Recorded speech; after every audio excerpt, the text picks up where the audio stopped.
Hola, ¿qué tal? Muy buenas noches. Yo soy Mariana Hernández Carrillo y a nombre de Genaro Lozano te doy la bienvenida a Punto y Contrapunto. El peor saldo de la pandemia por COVID-19 no es el económico, sino el emocional.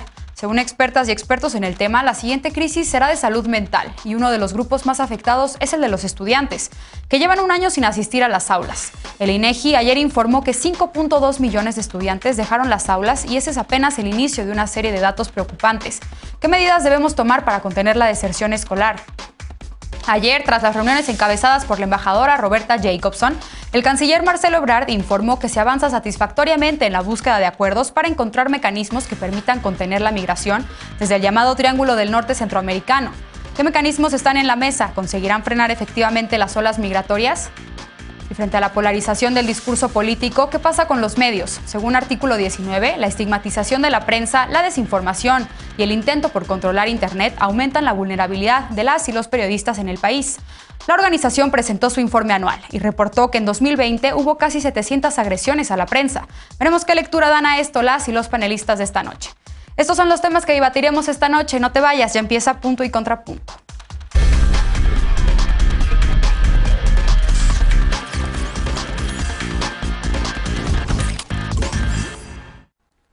Ayer, el INEGI dio a conocer los resultados de la encuesta para la medición del impacto COVID-19 en la educación, la ECOVID-ED. En total, 8.5 millones de estudiantes dejaron las aulas, 5.2 millones por causas relacionadas con la pandemia y 3.3 porque tenían que trabajar. El documento ilustra no solo el impacto de la deserción escolar, sino lo que ha significado para las y los estudiantes y sus familias el cierre de escuelas en aprendizaje, costos e infraestructura. Veamos en contexto. Debido a la pandemia por COVID-19, 5.2 millones de personas de entre 3 y 29 años no se inscribieron al ciclo escolar 2020-2021. 2.9 millones desertaron por falta de dinero o recursos para estudiar y 2.3 por otros motivos. Otros 3.3 millones no se inscribieron porque tenían que trabajar. En total, 8.5 millones. Del 23 de noviembre al 18 de diciembre, el INEGI realizó una encuesta telefónica para medir el impacto de la COVID-19 en la educación. 27% de quienes dejaron la escuela por la pandemia considera que las clases a distancia son poco funcionales, 25% porque alguien de su familia perdió el trabajo y 22% por falta de acceso a tecnología. Para el 56% de los hogares, el principal beneficio de las clases a distancia fue cuidar la salud y el 58% dijo que no se aprende o se aprende menos. El 27% piensa que no hay seguimiento al aprendizaje de los alumnos y el 24% que padres o tutores no tienen las competencias necesarias para transmitir los conocimientos. 7 de cada 10 estudiantes de primaria y secundaria utilizaron teléfono celular para tomar clases. En preparatoria la cifra bajó a 6 de cada 10 y en superior a 3 de cada 10, mientras que 5 de cada 10 usaron computadora portátil. La madre es quien más apoya en el estudio, 84% en el caso de preescolar, 77% en primaria y 60% en secundaria. Debido a la pandemia, 29% de las familias compró teléfonos celulares, 26% contrató servicio de internet y 21% adecuó un espacio para estudiar y compró mobiliario. Punto y contrapunto. Y para debatir esta noche nos acompaña como cada lunes y miércoles Lisa Sánchez, directora general de México Unido contra la Delincuencia. Buenas noches, querida Lisa, ¿cómo estás? Muy bien, miércoles de Mariana, ¿cómo están? Buenas noches a todas y a todos. Bienvenida. También nos acompaña Alfredo Lecona, activista y analista. Buenas noches, Alfredo, bienvenido. Buenas noches, un abrazo a todas y todos. Eder Guevara, antropólogo y fundador de Morena. Buenas noches, Eder. Hola, buenas noches y ya, por fin nos vamos de vacaciones. Ya casi. Y Ana Montaño, feminista y activista. Nos van a regañar, Eder. Buenas noches, Ana. Qué gusto tenerte nuevamente con nosotros. Buenas noches a todas y a todos. Ahí, ya te escuchamos. Bien, pues primer tema de la noche. A ver, comienzo contigo, Lisa. ¿Qué destacas de este informe de la INEGI sobre el impacto de la pandemia en la deserción escolar y en la educación en general? Ya lo decía la nota, en total 8.5 de estudiantes que no se inscribieron en el ciclo escolar en curso. Sí, primero que nada, pues celebrar justamente que el INEGI haya hecho este tipo de trabajos, porque si bien llevamos un año, más de un año, hablando de esta pandemia de la COVID-19, pues sin duda alguna uno de los temas pendientes que tenemos o en los que menos hemos profundizado es cuál ha sido el impacto en educación. Y en educación, no solo en lo que subraya particularmente la encuesta que saca INEGI en términos de deserción escolar, sino también en términos del impacto que significa económicamente en la distribución de las tareas del hogar, tener a las personas, a las niñas, a los niños escolarizados desde casa, muchas veces en hogares pues multifamiliares incluso, en donde solo hay una televisión o solo hay un par de equipos móviles de telefonía, mientras hay más de 2 o 3 o 4 niños en distintos grados que tienen que estar tomando clases al mismo tiempo, muchos de ellos sin supervisión, pero incluso cuando esa supervisión existe, pues se descarga desproporcionalmente en las madres de familia, que son por lo general también, sobre todo en aquellos hogares de escasos recursos, quienes menor instrucción tienen y menor acompañamiento pueden tener de las infancias. Entonces, esta información creo que nos habla no solo de la relación entre pandemia y pobreza y lo urgente que era realmente emprender políticas públicas de salvaguarda del ingreso y de las posibilidades económicas de las familias. Ya lo decía la nota, ¿no? 2 de cada 10 familias pues incurrieron en un gasto adicional para poder comprar equipos móviles, ¿no? Teléfonos celulares inteligentes, o tuvieron que contratar servicios adicionales de internet, pues lo cual supone una carga económica importante. Pero lo segundo, y creo que ahí mis compañeras y mis compañeros pueden profundizar un poquito más, también tiene que ver con la calidad de la propia educación que están recibiendo pues estas infancias y estas adolescencias en estos momentos de crisis, la posibilidad de poder tener también el aprendizaje vivencial que significa estar en una escuela, la posibilidad de mejorar y ver atendida su salud mental, porque llevamos un año de encierro, muchos niños y niños no tienen acceso a lugares de esparcimiento seguros, los parques están cerrados, los padres están encerrados con ellos ahí, la violencia, lo hemos hablado en esta mesa muchas veces, también se ha hecho presente, y pues hay, yo creo, mucho que debatir alrededor de esto, porque hay vergüenza, hay bullying, hay poca capacidad tecnológica, hay brecha digital, y yo la verdad es que sí celebro que estemos teniendo esta discusión y que exista una calidad de la información estadística a partir de estas encuestas del INEGI que pues nos permita no solo visibilizar esto, sino tomar decisiones, ¿no? Acá eso ya no nos toca, pero ojalá que quien sí está en esa situación de poder se ponga las pilas. Así es. Eder, ¿coincides con Lisa, con las cifras que presenta el INEGI? ¿Qué podemos decir sobre la funcionalidad de la estrategia que impulsó la Secretaría de Educación Pública para la educación a distancia en los programas de Aprende en Casa 1, 2? ¿Y qué medidas tendríamos que tomar para contener esta deserción escolar? Sí, yo creo que me parece muy importante, coincido con Lisa en la importancia de que el INEGI esté haciendo estas investigaciones. Ojalá que el resto de países del mundo también cuenten con estos estudios, porque eso nos va a permitir focalizar los esfuerzos para la recuperación, porque efectivamente no solo es la recuperación económica, también lo que tiene que ver con salud emocional y con el tema de los niveles educativos. Hay que poner el foco y el énfasis en estos datos que nos está arrojando ahora el INEGI. Hace un par de meses platicaba yo con algunas madres de familia y lo difícil que ha sido para ellas atender el trabajo, atender la cuestión educativa, y les voy a confesar, yo hacía una reflexión que la verdad es que si tuviera un hijo o hija en edad escolar, no lo hubiera registrado este año para la escuela, y creo el INEGI, lo que leí fue que el 21% de las deserciones en nivel primaria fue esa la decisión, que pierdan este año para que no haya más tensiones, para que no haya más presión, y ya con la normalidad el año que entra puedan regresar las niñas y niños a la escuela. Es una situación muy compleja. Qué bueno que tenemos estos datos, porque entonces, insisto, el gobierno federal podrá atender de manera más adecuada. Un año antes de que iniciara la pandemia, se aprobó la nueva reforma educativa que busca generar un proceso de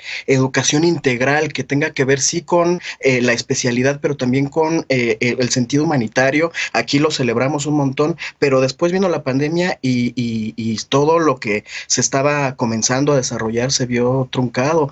La calidad de la educación en los últimos 50 años ha sido pésima, y eso eso no ha cambiado y se está profundizando ahora. Entonces, el gobierno federal tendrá que implementar mecanismos más claros, más asertivos para poder corregir esto y para encontrar mecanismos para que todas esas infancias y juventudes que ahorita por cuestiones económicas tuvieron que desertar puedan volver a la escuela cuando haya condiciones de normalidad. Me parece que ahorita evitar la deserción es muy complicado, pero sí tiene que haber un programa para que cuando comience ya la normalidad escolar puedan regresar todas y todos a sus aulas. Bien. Ana, Eder pone sobre la mesa algo que se ha comentado mucho en la opinión pública, que es esta decisión de algunas madres y padres de familia de no inscribir a sus hijos a la escuela en esta modalidad a distancia. Pero ¿qué impacto tiene esto en el rezago educativo? Ya vemos las cifras que presenta el INEGI, que se pueda continuar a través de los años si esto sigue ocurriendo. Y también preguntarte sobre esto que comenta Lisa, sobre la distribución de las tareas del hogar y el papel preponderante que ocupan las mujeres en el acompañamiento del estudio en los estudiantes. Pues mira, igual creo que pues es un tema que da para muchísimas cosas y también coincido en que pues difícilmente lo hemos abordado en las lecturas que se han dado sobre la pandemia en términos generales en la opinión pública, y específicamente sobre estos dos temas que mencionas. Pues sí, yo también creo que es una decisión ya muy personal de las madres y padres de familia sobre si continuar o no con la educación, porque en muchos casos pues sí, prefieren dejar este año con la expectativa de que el próximo año se normalicen las condiciones del próximo ciclo escolar y entonces pues pueda retomarse el aprendizaje. Sin embargo, como dices, efectivamente, sobre todo en las etapas de la primera infancia y de la edad de niñas y niños en primaria, pues esto suele tener también impactos en su desarrollo pues de la personalidad, etcétera, ¿no? Por la edad en la que están, y eso puede llegar a generar que vayan teniendo pues que a la falta de este desarrollo de las capacidades intelectuales, al momento de intentar retomar los estudios, pues puedan tener algunas complicaciones de esa índole, que de por sí pues yo creo que el diseño del sistema educativo mexicano y además las condiciones estructurales que en general pues imposibilitan una calidad educativa importante, pues bueno, este retroceso, digamos,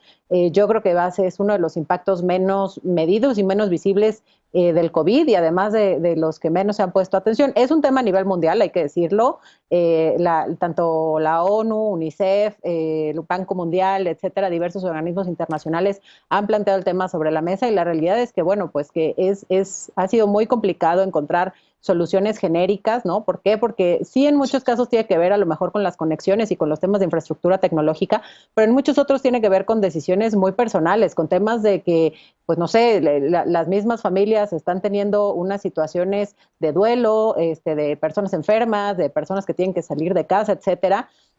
Y pues bueno, es difícil de por sí, ¿no? Mantener a las niñas y niños en la escuela teniendo una vida en precarización y pues más en esta situación. Yo creo que sí es un tema de que se tiene que replantear completamente la estructura, tanto la infraestructura educativa, porque yo creo que sí tenemos que tener modelos más efectivos y pues también en la parte del tema de género, pues bueno, se ratifica el tema de que las mujeres seguimos haciéndonos cargo de las labores de cuidados en su mayoría y esto también tiene que empezar a cambiar. Sin embargo, pues en las condiciones actuales se ve difícil, ¿no? Porque cuando hay que elegir quién lo hace, pues bueno, actualmente sigue siendo las mujeres las que se quedan a cargo de las labores de cuidado y también es un tema muy relevante. Bien. Alfredo, finalmente, ¿tú cómo estás viendo este tema? Y también preguntarte, ¿qué podemos esperar de la estrategia federal y bueno, también de los estados para la apremiante reapertura de clases? Que creo que la constante o la queja que hacen los grupos inconformes, en este caso porque se mantengan las escuelas cerradas, todos los espacios y en todas las ocasiones refieren que no hay una posibilidad de diálogo. No se está hablando con las personas, con los actores fundamentales, a partir de la propia Secretaría de Educación Pública, como no se hizo el año pasado cuando empezaron los programas de educación a distancia. Y pues creo que eso es preocupante, pero todo el tema en general es la clara muestra de todo lo que han dicho aquí Lisa, Ana y Eder, son una muestra de lo diferenciado que impacta la pandemia a las personas y me gustó mucho que empezara o que se presentara la nota al inicio del programa como un problema, con el énfasis de los problemas de salud mental, porque creo que está súper estigmatizada todavía la necesidad que tenemos todas las personas que a un año de encierro, a un año de que la normalidad nos rompió la comodidad o la cotidianidad en la que vivíamos. Hay personas que todavía se resisten como a entender que es sano ir a terapia, que el impacto para los niños, para los escolares, para las personas que, sobre todo los menores que llevan tanto tiempo en casa es diferente, pero en todos los casos, yo de todas las personas que conozco que tienen hijas o hijos,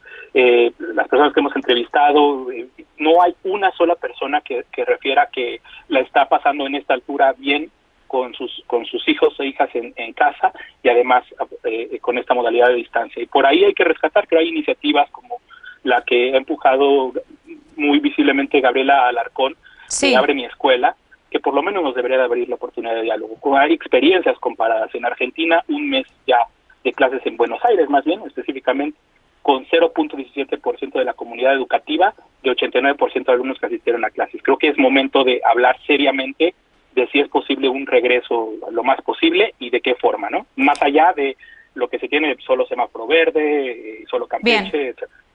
Bien, pues se terminó el tiempo para discutir este tema esta noche, pero como ya lo comentan ustedes, sin duda es un tema que da mucho para debatir, así que seguramente lo retomaremos por acá.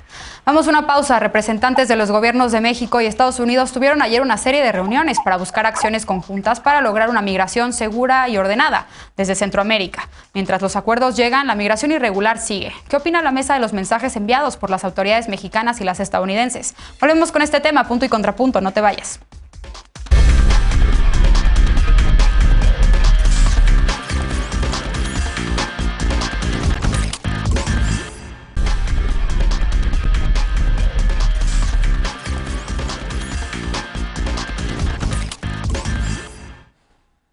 Regresamos a Punto y Contrapunto. Ayer una delegación de funcionarios estadounidenses estuvo de visita en México y tuvo 3 reuniones con funcionarios mexicanos. El canciller Marcelo Ebrard las describió como reuniones cordiales e interesantes para impulsar el desarrollo y el bienestar en El Salvador, Guatemala y Honduras y en el sur de México para frenar la migración irregular. No hubo ningún acuerdo concreto, según el mismo Ebrard, porque ese no era el objetivo. Veamos en contexto.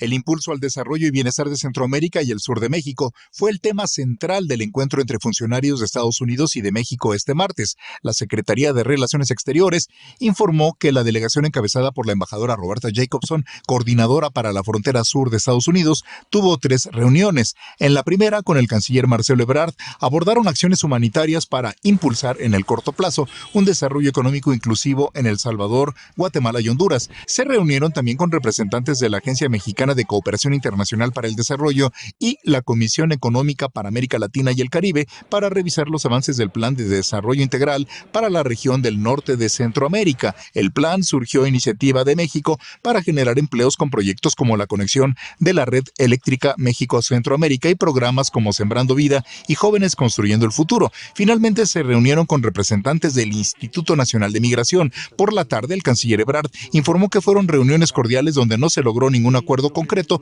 porque el objetivo era escucharse para actuar en conjunto. La Embajada de Estados Unidos en México difundió un mensaje de Jacobson donde pidió a los migrantes no intentar llegar a Estados Unidos por la frontera con México y pidió esperar más información sobre el proceso de asilo. El gobierno estadounidense destacó que la migración irregular requiere una respuesta regional, por lo que, además de visitar México, Ricardo Zúñiga, enviado especial para el Triángulo Norte, se reunirá también con autoridades de Guatemala. Punto y contrapunto.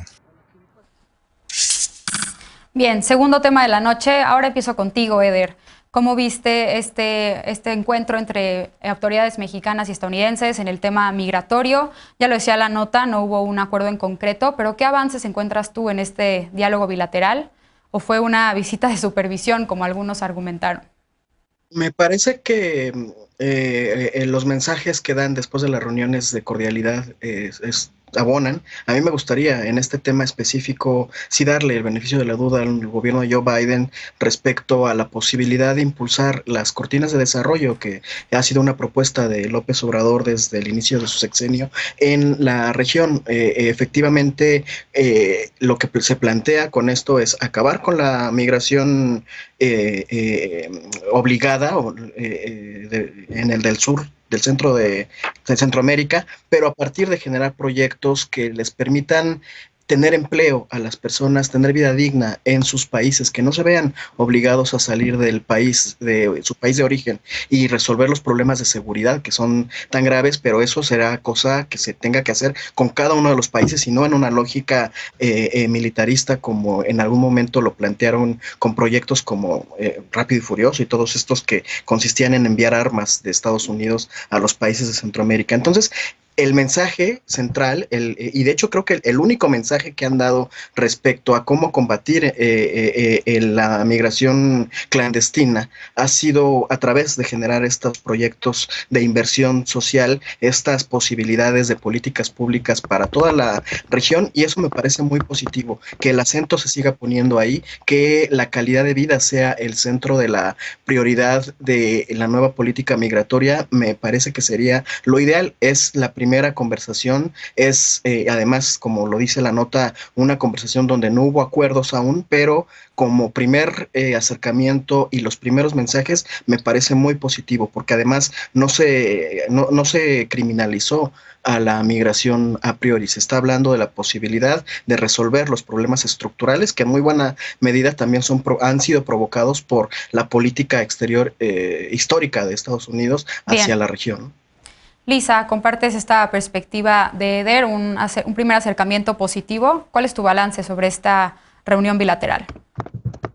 Pues creo que lo que tenemos que empezar es saber qué están haciendo las dos administraciones en temas migratorios y empezando precisamente por la de Biden, ¿no? Creo que Biden tuvo desde la campaña una plataforma migratoria que era muy, digamos, contrastante con las políticas migratorias que se implementaron durante el periodo de Trump. Hizo específicamente, además, en los primeros días de su gobierno, en el primer día en realidad, ¿no? Firmó por lo menos 17 acciones ejecutivas en las que se impedía, por ejemplo, que se siguiera construyendo el muro. Entró este tema de defender a los DACA o a los Dreamers, ¿no? Levantó la prohibición de viaje a Estados Unidos de países musulmanes, ¿no? Le puso también una pausa como a las deportaciones de 100 días, que luego después un juez se lo detuvo, pero sí empezó también a meter ya este tema de las legislaciones, de lo que podría ser, pues, digamos, como el cambio de paradigma migratorio en Estados Unidos más importante de las últimas 2 décadas. La última vez que vimos en Estados Unidos tener condiciones para que en la Cámara de Representantes y en el Senado pasaran este tipo de reformas migratorias fue en el 2013. Después de eso no lo hemos vuelto a ver. Y hay dos, ¿no? Digamos, por una parte ya se ingresó el American Dream and Promise Act, que es básicamente esta iniciativa de ley para poder hacer la regularización, ahí sí, de los Dreamers en Estados Unidos, más una introducción por parte del caucus hispánico en el Congreso norteamericano de una legislación que lo que quiere es justamente atacar las causas fundamentales de la migración, incluyendo ahí sí, y ojo porque lo hemos hablado mucho en esta mesa, cambio climático, temas de inversión para el desarrollo en Centroamérica, seguridad, desafortunadamente, porque por ejemplo en Estados Unidos la preocupación es que no solo es migración centroamericana, sino migración mexicana, y en ese sentido siguen teniendo mucha preocupación por la operación de las organizaciones criminales transnacionales mexicanas. En fin, hay, digamos, como ciertas cosas que nos permitirían por lo menos tener, como decía Eder, una posición optimista de la administración Biden en esto. ¿Qué es lo que no me gusta? Y seguramente Lecona me complementará en esto, pues el hecho de que México sigue siendo el socio que lo que quiere hacer es la expansión del Border Patrol. Y ya no es el Border Patrol solo en la frontera norte, sino también somos Border Patrol en la frontera sur. Y aunque ya se subió a la mesa, por lo menos, más que en administraciones pasadas, los funcionarios del Instituto Nacional de Migración, pues sigue siendo la Guardia Nacional la principal herramienta de contención. A ver, Alfredo, coincides en esta parte con Lisa sobre la detención de los migrantes, y también ella ya pone sobre la mesa estas condiciones políticas en el Congreso de Estados Unidos para una reforma migratoria. ¿Tú ves esto viable? Yo coincido plenamente con lo que acaba de decir Lisa.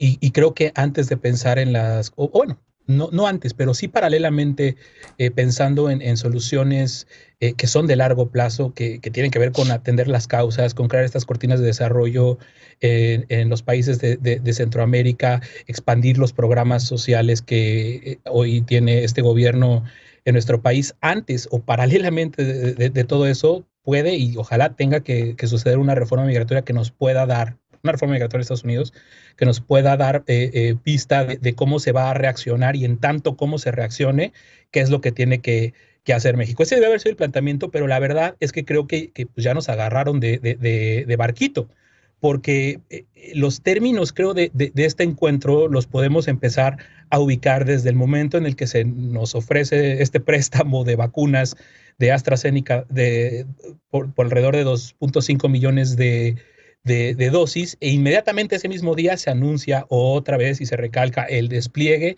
de 8.715 elementos en las fronteras norte y sur, elementos de las Fuerzas Armadas, no necesariamente Guardia Nacional. Y aquí, pues, contrastando un poco con lo que dice Eder, de que no se está optando por una estrategia militarista, pues nada más está echando mano de la maquinaria de militarización que tenemos y que hemos tenido para vejar y perseguir y poner en riesgo a personas migrantes, como ya está más que documentado, como fue el famoso programa Quédate en México, que generó tal nivel de crisis de derechos humanos en el norte y en el sur, con participación, con complicidad y derivado del uso de las Fuerzas Armadas para contener la migración. Pero la crisis en este momento, lo que estamos viendo en nuestra frontera norte, en la frontera sur de ellos, pues es una papa caliente para Joe Biden. Están haciendo sus opositores, sobre todo el trumpismo que está instalado, los medios afines y los republicanos, están haciendo un verdadero festín de esto.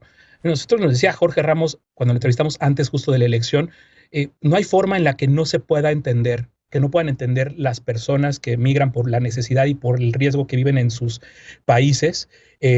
La victoria de Joe Biden con todo este empuje migrante y este abanderamiento de la agenda migratoria como una invitación a vengan. Y creo que eso es lo que naturalmente tiene que pasar. Y otra vez empiezan a pasar cosas que ya se empiezan a instalar en la opinión pública. Que si las ONG están invitando y controlando a las caravanas que pretenden llegar a Estados Unidos, que no sé qué, y otra vez se repiten los problemas. O sea, realmente al momento no ha cambiado absolutamente nada. Seguimos nosotros siendo ese muro mientras las cosas no cambian esencialmente en lo que implica la reforma migratoria en Estados Unidos. Bien. Ana, ¿qué responderías a lo que ya plantea Alfredo? Y si con estas propuestas ves viable que podamos avanzar hacia una migración segura, ordenada y regular. Híjole, eso se oye como una agenda a muy largo plazo. La verdad es que el tema migratorio, pues bueno, tiene ya varias décadas siendo un tema prioritario en las agendas, tanto en la agenda de México, en la agenda de Estados Unidos y en la agenda bilateral, digamos. Y pues bueno, claramente para la administración de Biden es un tema que lo diferenciará de manera importante ante la opinión pública estadounidense de la administración de Donald Trump. Yo creo que por eso están tratando de, pues, como de irse un poco con pies de plomo y todas estas cambios que ya al principio mencionaba Lisa, ¿no? Al principio de su intervención, sobre, pues, bueno, el tema de niñas y niños migrantes, del tema del acta para la prohibición de personas de ascendencia árabe, etcétera. Yo creo que esos han sido como avances en materia de legislación que se han dado dentro de la administración de Biden. Sin embargo, pues sí creo que, dado que igual que en el tema anterior, pues las condiciones que generan la migración forzada son estructurales, pues son asuntos que van a tardar mucho tiempo en resolverse y que lo importante será que ahora se establezcan las condiciones necesarias para ir avanzando en ellos, ¿no? Yo creo que esta parte de la presentación de los programas sociales que se hizo a través de Amexid y que se pretenden incorporar en Centroamérica me parece que es algo muy importante, o bueno, en la frontera, y creo que eso va a ir ayudando a mejorar las condiciones de desarrollo. Coincido con el canciller en que esta es una discusión que se tiene que dar de manera regional, y a mí me hubiera gustado, y espero que así sea en lo subsecuente, pues que esta discusión no sea nada más un tema bilateral entre México y Estados Unidos, sino que México pueda ser puente y portavoz de pues otras de los países centroamericanos, ¿no? Y que se puedan plantear soluciones en conjunto, porque definitivamente creo que uno de los grandes errores que ha tenido la política migratoria es que pues se pretende hacer de manera unilateral y que estas agendas no son compartidas y los programas no son similares. Que un acuerdo multilateral es dificilísimo de alcanzar, sin duda, pero creo que hacia allá tendríamos que ir, y pues también celebro en ese mismo sentido pues la presencia de la CEPAL en estas reuniones que creo que le dan este carácter más regional al tema. De acuerdo. Eder, tenemos 30 segundos. Sí, rápido. Hay una diferencia sustancial en los discursos de los gobiernos de México y de Estados Unidos con respecto al pasado. Hoy el gobierno de Estados Unidos no está hablando de los millones de dólares que va a invertir en mandar armas en desuso para combatir la migración. Y el gobierno mexicano no está y no aceptaría un acuerdo en ese sentido. Se está hablando de la cantidad de millones de dólares que se van a utilizar para generar polos de desarrollo. Y en ese sentido, también la Guardia Nacional o incluso las Fuerzas Armadas no están usando las armas de guerra para hacer la contención. Creo que ahí hay una diferencia sustancial en la política migratoria de ambos lados. Bien, pues desde luego vamos a darle seguimiento y estaremos muy pendientes de estos avances o no en la agenda migratoria. Vamos a una pausa. En 2020 hubo casi 700 agresiones para la prensa en México. El 98% de los ataques a la libertad de expresión quedaron impunes. Y la pandemia, además de la polarización y la estigmatización contra las y los periodistas, aumentó sus condiciones de vulnerabilidad. ¿Podemos garantizar el derecho a la gente a estar informada con estas condiciones? Regresamos a Punto y Contrapunto, no te vayas.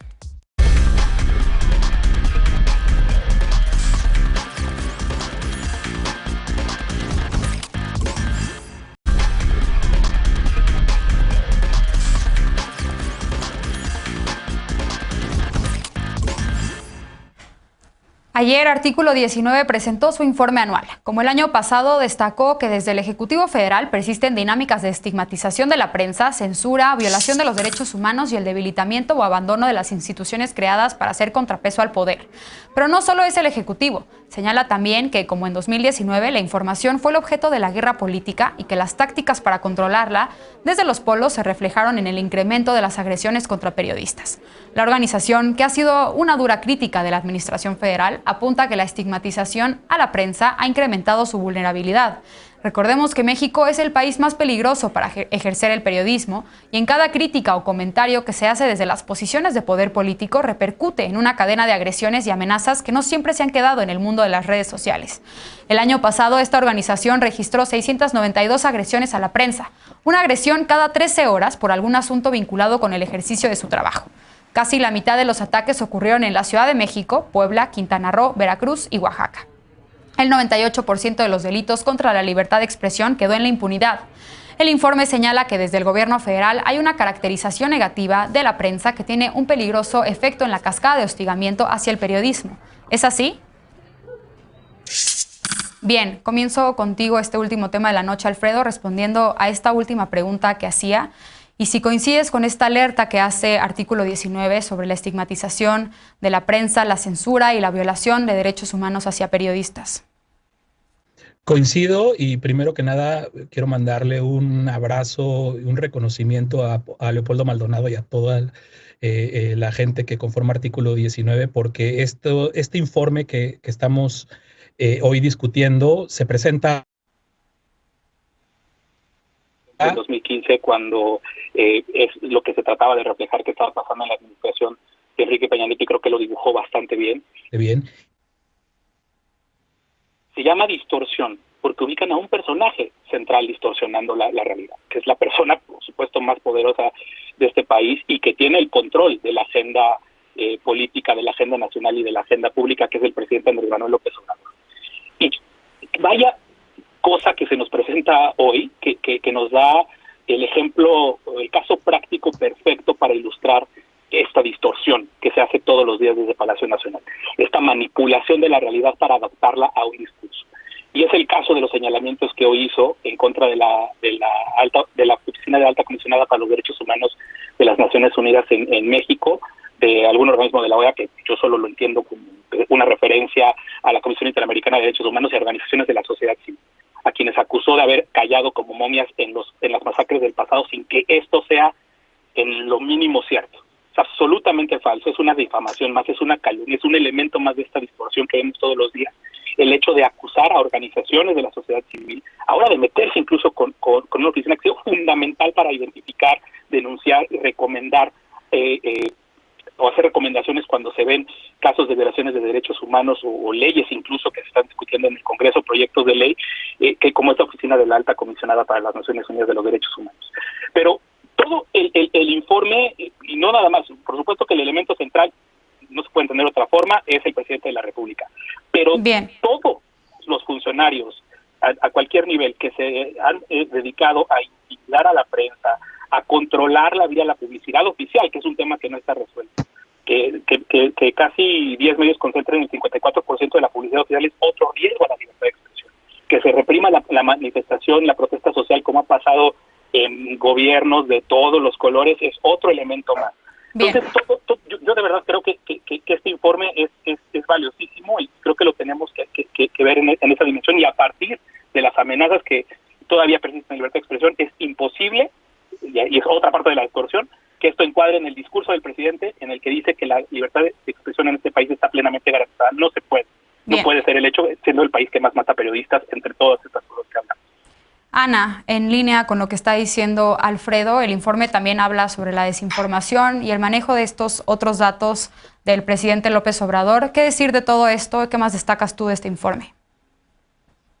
Pues mira, yo creo que tiene razón el informe artículo 19 en decir que el gran mal de esta época es la desinformación. Sin embargo, creo que desafortunadamente esta viene pues de todos los lados y de todos los medios de comunicación. Tristemente, incluso antes de que iniciara este gobierno, es decir, ya desde hace algunas décadas, pues los medios de comunicación y la prensa pues han perdido todo el papel y la ética periodística que deberían tener, y que pues quienes conocen y además pues honran, digamos, el periodismo como un oficio fundamental en el ejercicio de los derechos humanos de las personas, pues se han condenado de manera, pues digamos, frecuente, ¿no? Efectivamente, yo creo que con mucha tristeza los medios han pasado a ser un poder fáctico en el que utilizan la información de manera política, ¿no? En términos generales, y pues a su conveniencia, haciendo encabezados que no concuerdan con las notas, teniendo esta desinformación, informando a medias, etcétera. Yo creo que todo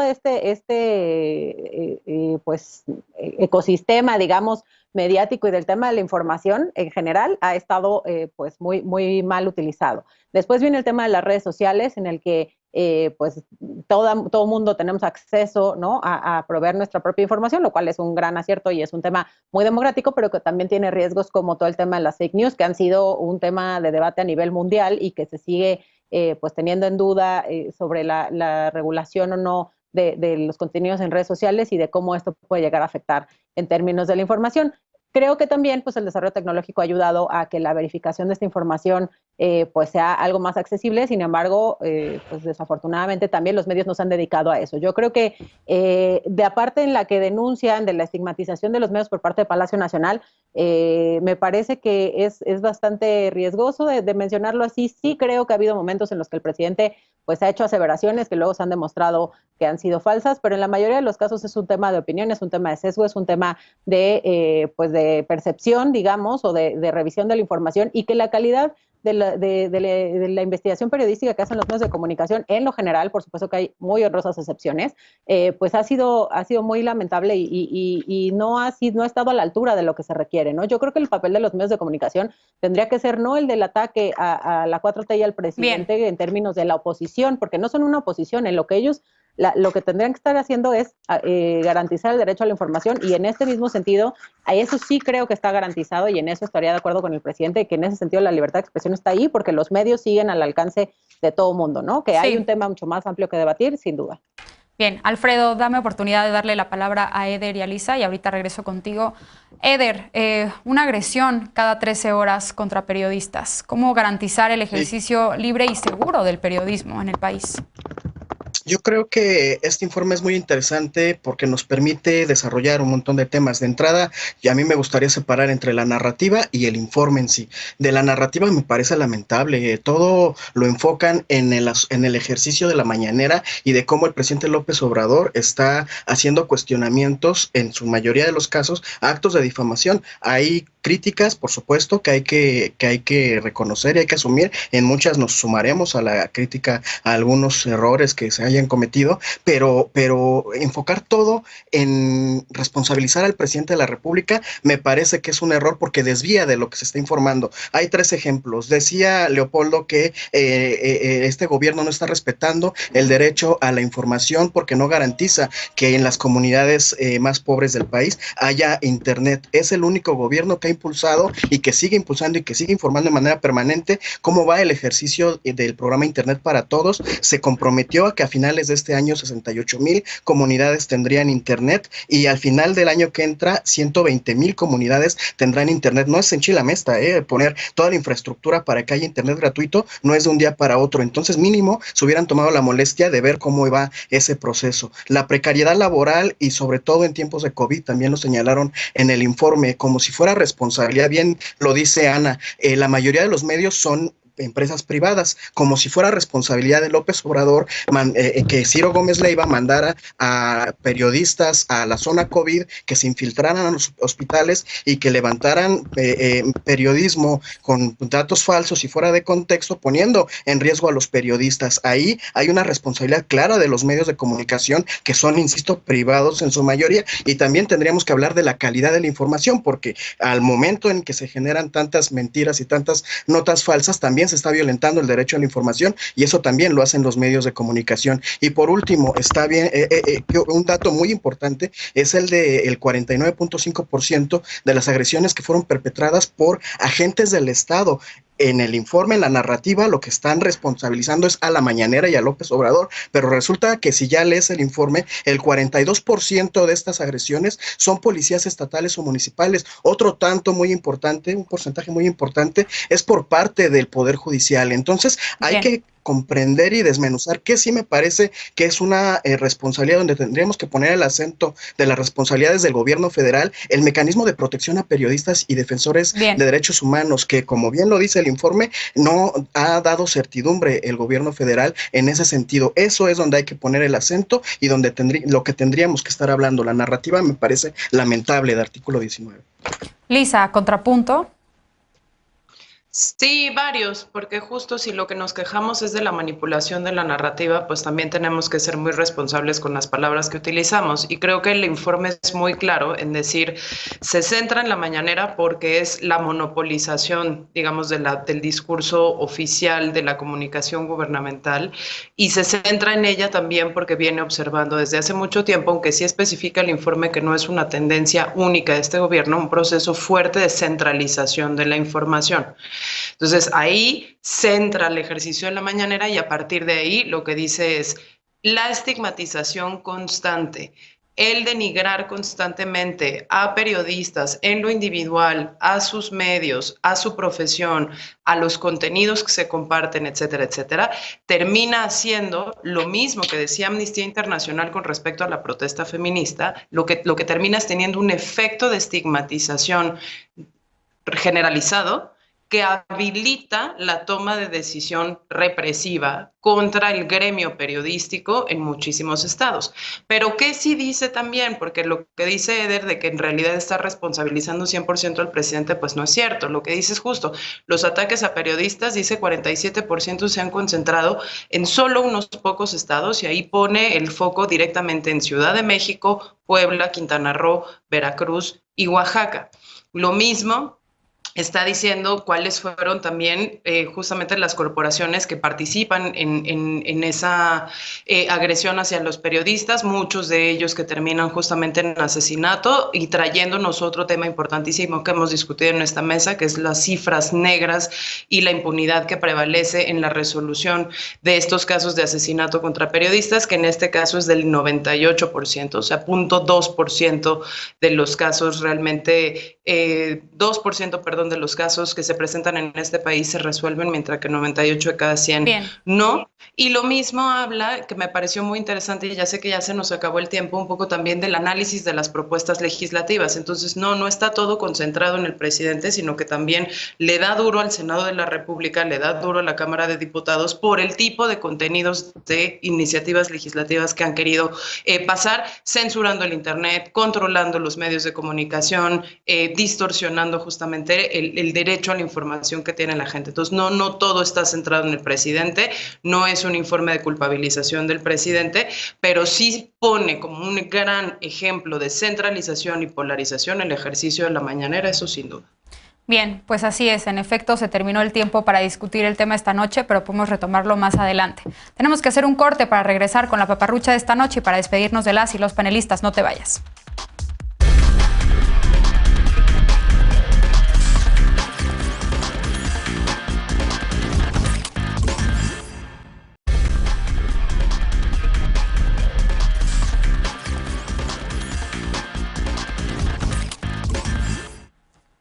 Regresamos a Punto y Contrapunto. Alfredo, el bloque pasado se nos acabó el tiempo, ya no te puede dar la palabra, estamos hablando sobre el informe artículo 19, tienes 30 segundos por alusiones personales. Sí, solo decir que hoy es el Día Internacional del Derecho a la Verdad y que creo que nos debemos de cuestionar, contrario a lo que hicieron Ana y Eder, seriamente las implicaciones de que el presidente de la República mienta, difame y calumnie. Porque lo que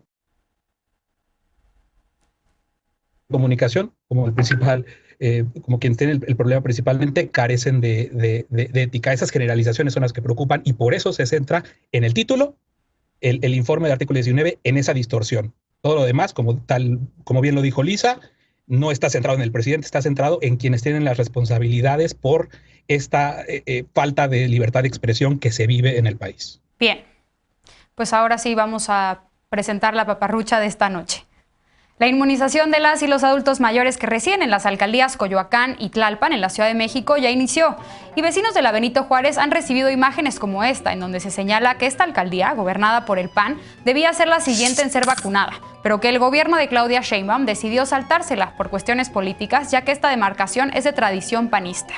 En la imagen se invita a las y los ciudadanos de esta alcaldía a firmar una petición de la plataforma change.org pidiendo a Sheinbaum no politizar con las vacunas. Pero ante la preocupación, la jefa de gobierno pidió paciencia y aseguró que todos los adultos mayores serán vacunados en las próximas semanas. El gobierno de la Ciudad de México ha explicado que define las alcaldías donde se aplicará la vacuna conforme al número de inmunizaciones que reciben. Así que no caigas en paparruchas, todas y todos los adultos mayores serán vacunados. Mientras eso ocurre, sigue previniendo contagios con las medidas que ya conoces. Lávate las manos bien y con frecuencia, mantén siempre la sana distancia y sobre todo, si vas a salir, por favor, utiliza cubrebocas, que recuerda, debe cubrir nariz y boca. Esto fue todo por esta noche. Muchas gracias a nombre de Genaro Lozano por acompañarnos. Gracias también a los panelistas. Gracias Lisa, gracias Alfredo, gracias Ana, gracias Eder. Yo soy Mariana Hernández Carrillo y esto fue Punto y Contrapunto. Descansa, muy buenas noches.